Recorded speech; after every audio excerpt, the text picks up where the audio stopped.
నమస్తే, welcome to Sakshi digital. This is Shahida. Reliance groups నుంచి చాలా కాలం తర్వాత ఒక ఐపీఓ స్టాక్ మార్కెట్లోకి ఎంట్రీ ఇస్తోంది. అదే టెలికాం దిగ్గజం జియో ప్లాట్ఫామ్స్ లిమిటెడ్.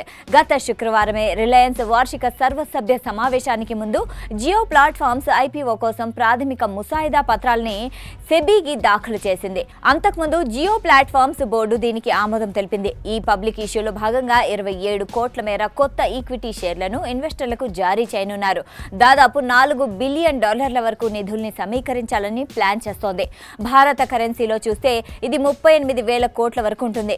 ఈ ఐపీఓ రాబోతున్న నేపథ్యంలో రిలయన్స్ ఇండస్ట్రీస్ షేర్లు పుంజుకున్నాయి. కిందటి సెషన్లో 1309.50 వద్ద ముగియగా సోమవారం ఆరంభంలో స్వల్ప లాభాల్లో ప్రారంభమై మార్కెట్ పుంజుకున్నట్లు కొద్దీ స్టాక్ కూడా పెరుగుతూ వచ్చింది. ఈ క్రమంలోనే ఇంట్రాడేలో ఓ దశలో దాదాపు 3% వరకు పెరిగి 1344.90 వద్ద సెషన్ గరిష్టాన్ని తాకింది.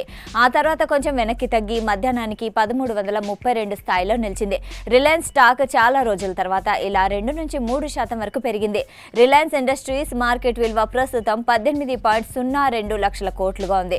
స్టాక్ 52 వారాల గరిష్ట ధర 1611.80 కాగా కనిష్ట ధర 1253.20 వద్ద ఉంది.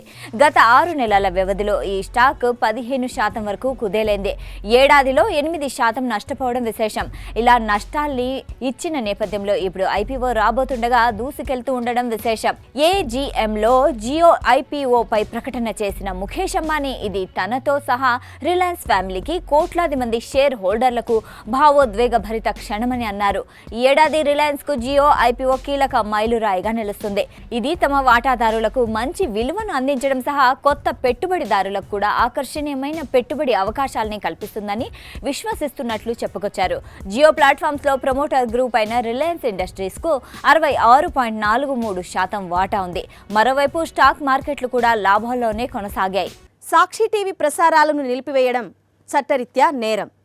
సాక్షి టీవీ ప్రసారాల కోసం మీ స్థానిక కేబుల్ ఆపరేటర్ని వెంటనే సంప్రదించండి.